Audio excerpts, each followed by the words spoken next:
What's up guys? This is Inder Prisel. In this video, I wanted to share my how to say, magtagalog na nga lang ako. I want to share the explanation of Attorney Libayan. So, pinagpuyatan ko talagang panoorin ang mga explanation niya guys, kung sakali anong mga way na ma-dismiss ang kaso ni Jonel Nuesca about dun sa pulis na pinaslang ang mag-ina. So guys, samahan nyo ako kasi kung pareho tayo hindi nyo rin alam ang batas, dito malalaman natin lahat. At hindi lang pala basta-basta. Ganun-ganun na lang guys. Ang dami palang pagdaanan. Kaya yung mga kasong iba na di-dismiss dahil sa kailangan palang dapat ipresenta, isa lang ang hindi mo maipresenta, pwede nang matalo ang kaso. So ganito, dadaan sa butas ng karayom guys. Lahat. Susubayan nyo akong panoorin si Attorney Libayan kung ano yung mga explanation niya para may nalalaman man po tayo. Kasi pareho naman tayo. Gusto natin makulong itong pulis na ito. Pero, may mga ano tawag dito? May mga pwede palang gawin para ma-dismiss ang kaso niya. Kasi pag yung mga complainant, hindi nila nagawa o na-present ang gusto ng korte, panalo itong criminal na ito. Kaya tutukan natin mga inday. Ayan. So, to those English, let's join me to watch this video. Ayan. Sige na. Sige na, tama na. Panoorin na natin. Naman, no? Wala akong pera. Kaya, ito, ang may i-regalo ko sa inyo ay magbabahagi ako ng karunungan sa inyo ngayong araw. Isa sa mga pag-uusapan natin ngayong araw ay itong paraan kung paano maabsuelto ito nga si Jonel, no, na pumatay doon sa mag-ina. Alam mo natin lahat, sa lahat naman ng bagay, ang isang bagay na hindi natin inaalagaan o inaayos ay pwedeng mawala. Sa korte, kahit gaano kalakas yung ebidensya natin, pwedeng ma-dismiss ang kaso dahil sa kapabayaan. Siyempre, bukod pa doon sa mga substantial na dahilan sa batas, no? Substantial law and procedural law, yan nga ang sinasabi nila. Ngayon, umpisa natin mula pag-aresto hanggang matapos yung kaso. Kung ano, between doon, no, sa gitna ng pag-aresto hanggang matapos ng kaso, ano yung mga dahilan kung bakit pwedeng ma-dismiss o pwedeng ma-absuelto sa kaso itong si Jonel. Umpisahan natin sa pag-aresto. Alright? Ang pag-aresto ay ang pagkuha ng jurisdiction over the person of the accused. Bakit kailangan ito? Kailangan ito para yung korte magkaroon siya ng desisyon kung saan ito ay may epekto doon sa tao na inakusahan. Alright? Sa kaso ni Jonel, siya ay voluntarily na nag-surrender ayon sa kanila. Pero binanggit ko na sa previous na mga videos natin kung ano ang voluntary surrender at paano ito i-consider ng korte, di ba? Pwede itong maging isang mitigating circumstance, pero syempre may mga qualifications din ito.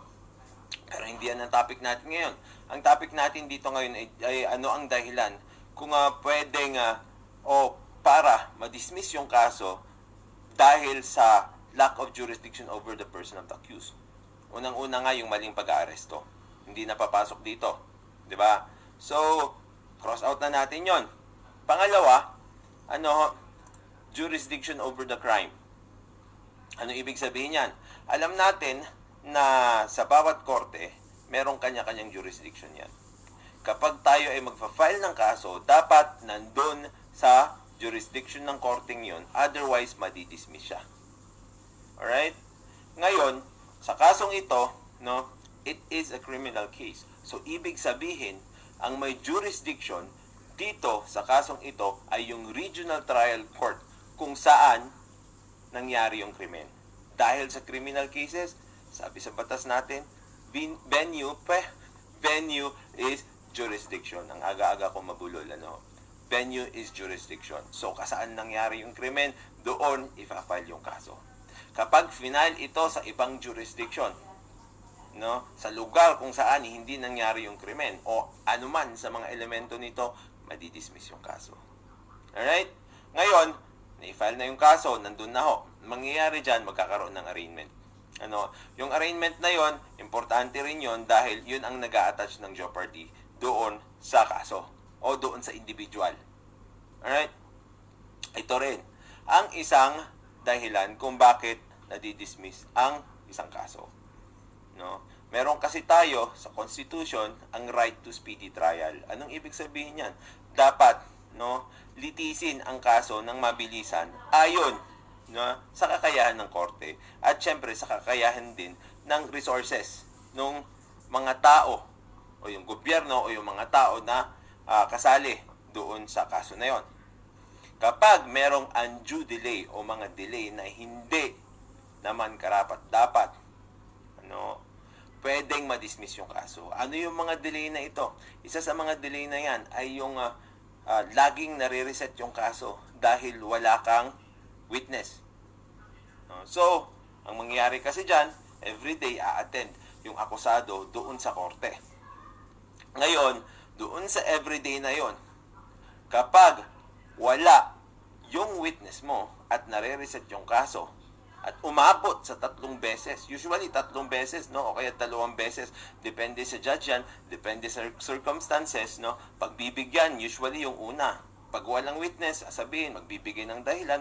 Kung yung dahilan ay meritorious naman o pwedeng pagbigyan, sige, reset. Sa susunod, mag-present ka. Pag binigyan ka na ng warning at sinabi dun sa warning na kapag hindi ka pa nakapag-presenta ng witness mo, ay madidismiss yung kaso. Madidismiss na yung kaso.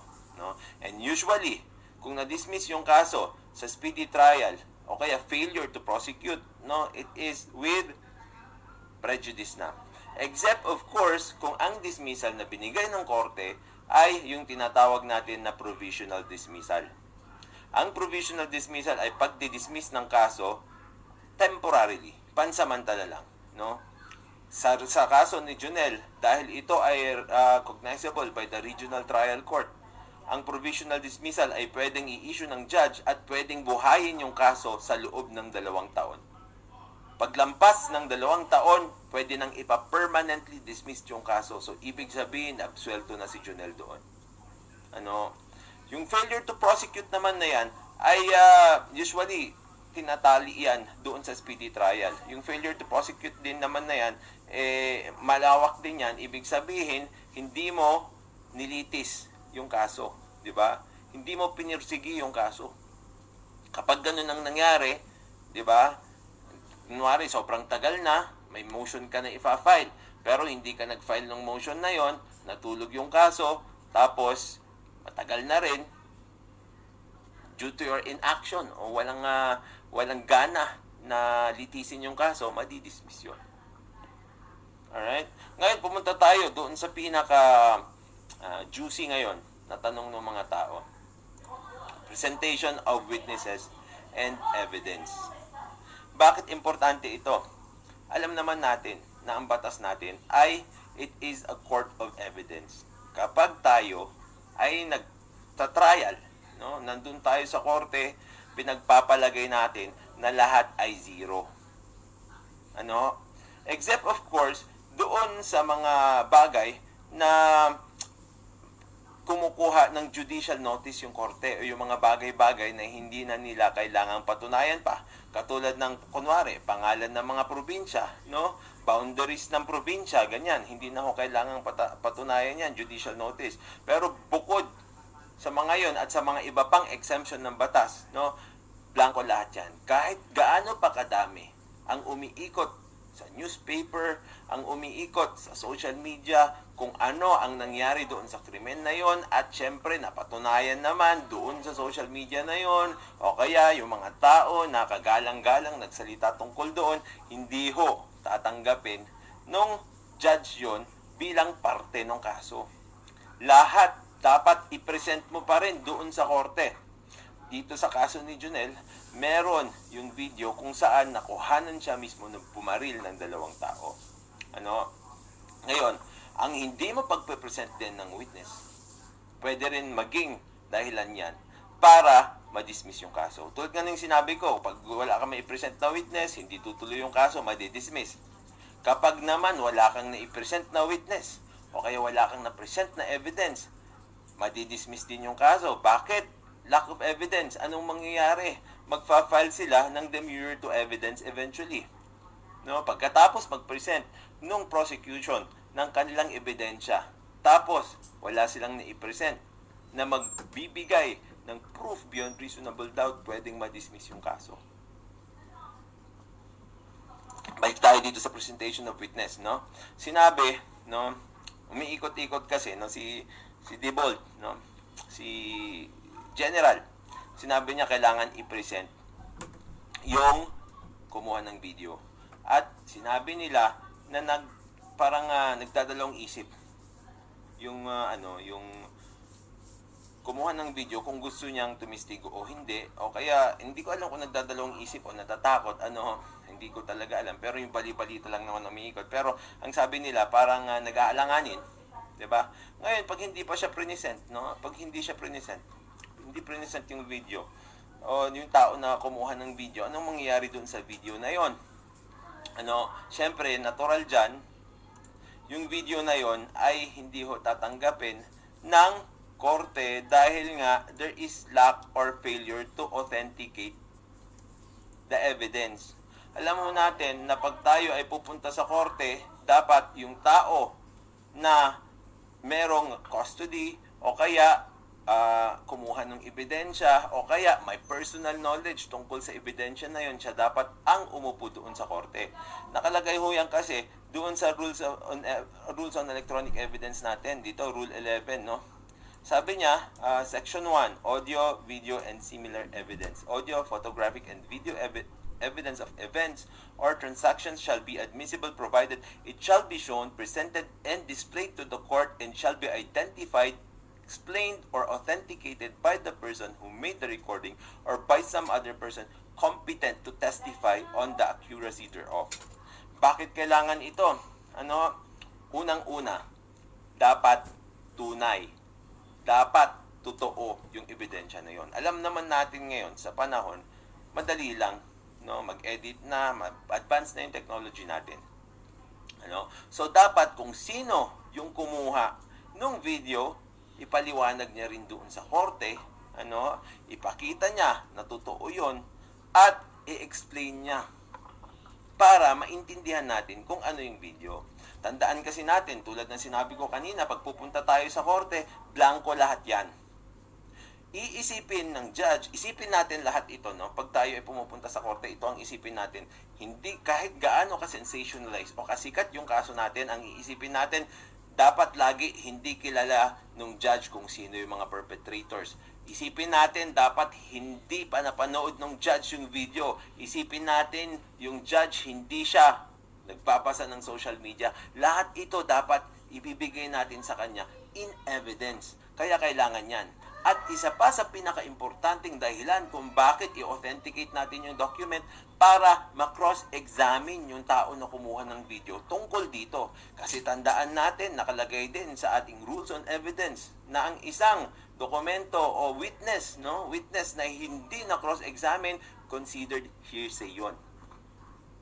Di ba? So nakalagay dyan, kailangan talaga siyang ipresenta. Kailangan siyang ipresenta sa korte, kailangan niyang ipaliwanag, Kailangan niyang patunayan na authentic yung dokumento na yun.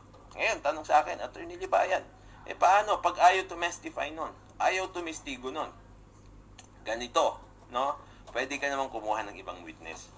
kahit hindi pumasok yung video evidence na yon, pwede ka naman kumuha ng ibang witness para verbally, verbally siya yung magsabi kung ano yung mga nangyari doon sa events na yun. Sa kaso ni Junel, makikita naman natin na ang daming testigo doon, no? 2, no? 3 doon sa mga tumistigo doon. Madaling-madali ng patunayan yan. Ito pa ho, isa pa, no? Paano pag kunwari yung magaling yung abogado, sabi niya, tampered itong video na to, tampered nga. Tapos hindi tinanggap ng korte yung video kasi nga na-tamper, na-edit, tapos nalaman. Anong mangyayari, no? Kahit hindi naman ma-admit yung video evidence na yon, pwede pa rin ho yung testigo mismo nung taong kumuha ng video ang i-admit ng korte. No? So madaming paraan yan. Tulad nga ng sinabi ko sa inyo, pag nandudoon tayo sa korte, no? Pag ikaw ay trial lawyer, ang dami mo dapat para-paraan para maipahatid doon sa korte kung ano yung gusto mong ipahatid. Tandaan kasi natin dito talaga, doon sa korte, tayo ay nagbibigay ng kwento ng katotohanan. Di ba? Tapos, yung katotohanan, i-interpret natin yon ayon sa batas natin. Di ba? So, kailangan nating ibigay lahat ng kwentong ito. Tama naman yung sinabi nila na kapag hindi pumunta yon, maaari na hindi matanggap yon. Pero dapat talaga yung kumuha ng video. Nakalagay dito, no? Or authenticated by the person who made the recording or by some other person competent to testify on the accuracy thereof. Ito, ang isang tao na hindi ba kumuha ng video pero nandudoon sa particular na lugar na yon, pwede niya bang i-authenticate yung video as true o nangyari talaga? Pwede rin. Kahit hindi siya ang kumuha. Bakit? Basta mapatunayan niya na nakita niya yung pangyayari sa kanyang sariling mata at yung nakita niya sa kanyang sariling mata ay eksakto doon sa video na nakuha na yon. Diba? Although, mas mahirap na tatahakin yung daan na yon, pero it is possible. Isa pang pwedeng gawin dito sa pagpapa-authenticate, no, ng ibang tao bukod doon sa tao na kumuha ng video, yung mga CCTV cameras natin. Yung mga CCTV cameras naman natin, hindi naman physically kasi nandoon yung tao at kumukuha nung video, di ba? O picture doon sa CCTV. Sino ang tao na person o tao na competent o tao na dapat magpatunay doon sa mga CCTV na yun kung sino yung in charge doon sa CCTV na yun. Kasi lahat naman tayo, di ba, pag may CCTV tayo, meron taong nakatoka doon para pangalagaan yun o kaya nakabantay doon. Minsan hindi natatauhan, minsan natauhan. Pag natauhan at nakita yung nangyayari yun, well and good. Pero siya yung tao o some person competent to testify. Ang importante dito, ipakita mo na competent siya. Paano? Sa pamamagitan ng pagdudugtong-dugtong ng mga pangyayari na itong taong ito, no, meron siyang personal knowledge at alam niya kung tunay nga o totoo yang video na yan o authentic yang video na yan. Pero tandaan natin, no, hindi lang naman yung video ang ang ebidensya natin. I strongly suggest kahit may video tayo dyan, kumuha kayo ng supporting witnesses nyo. They can also testify on the video para masyadong lumakas. Ang ginagawa ko lagi pag ako ay humahawak ng kaso, ibibigay ko yung ebidensya na sa tingin ko sobra pa sa sapat para sigurado ako na nagawa ko yung lahat na dapat kong gawin dun sa kaso na yun. Alright, ito ang isa pang pinakamatinding tanong. Kailangan ba niya mag-agree? Si Junel, kailangan niya bang mag-agree bago may i-present yung video doon sa korte? Diba? May narinig ako dito, may nag-comment actually sa atin, sinasabi na doon daw sa kanila, ewan ko kung saang lugar yun, no? Kailangan daw mag-agree ng tao. Dito, sa pagkakataong ito, hindi kailangan mag-agree ni Junel. Bakit? Hindi protected ho ng rights natin sa kahit anuman yung ng batas, no, yung Safe Spaces Act, yung privacy law, yung libel, no, kahit anong batas na banggitin mo, hindi ho niyan pinoprotektahan ng krimen. So ito, hindi niya kailangang mag-agree kasi naman doon sa nangyaring yan, may krimen na naganap. Tandaan natin lagi, ang public interest ay paramount o kaya mas mataas sa private interest. Ang interest lang dito ni Jonel ay private interest. Pansarili niya lamang. Yung interest dito sa kaso niya ay public interest. Bakit ang kasali? People of the Philippines. Alright? So, hindi niya kailangang mag-agree. Kasi, bukod doon sa hindi prinoproteksyonan ng batas ang krimen, public interest is always paramount o mas mataas o binibigyan prioridad ang public interest kaysa private interest. Alright? Ngayon, nagpresenta na, ganun na ho, no? Siyempre, pagkatapos ng presentation ng mga evidence ng prosecution, pwedeng mag-file sila ng demurrer to evidence. Yan yung sinasabi ko kanina na demurrer to evidence, kung saan sasabihin mo na doon sa ebidensya na binigay nila, hindi sila makaka-prove ng reasonable doubt. No? Pwedeng i-dismiss ng judge yung kaso. Alright? Pero yan, based on the merits na yan. Tapos, dito na tayo pupunta, no? Pagkatapos ng dumipensa ng tao, doon sa mga nangyari na yon, ang pinakahuling pagkakataon kung saan pwede siyang ma-acquit o mapawalang sala, kung ma-acquit siya based on kung ma-acquit siya, no? Dalawa kasing klase yan, no? Meron yung acquittal kung saan hindi niya talaga ginawa yung krimen. No? So, ibig sabihin, sasabihin ng judge na walang krimen na nangyari. O kaya may krimen man nangyari, hindi siya yung gumawa. Yung pangalawa naman, pwedeng sabihin ng judge, no? May krimen na nangyari. Malamang siya yung gumawa. Pero may duda ako. Sabi sa batas natin, kung may duda ka, kahit kapiranggot lang, diba? Kahit konting-konti, dapat mag-dismiss ka. So, yun ang tatahakin na daan nitong kaso ni Jonel at yun yung mga exit points niya o yung mga paraan kung saan pwede siyang ma-acquit dito sa kaso na to.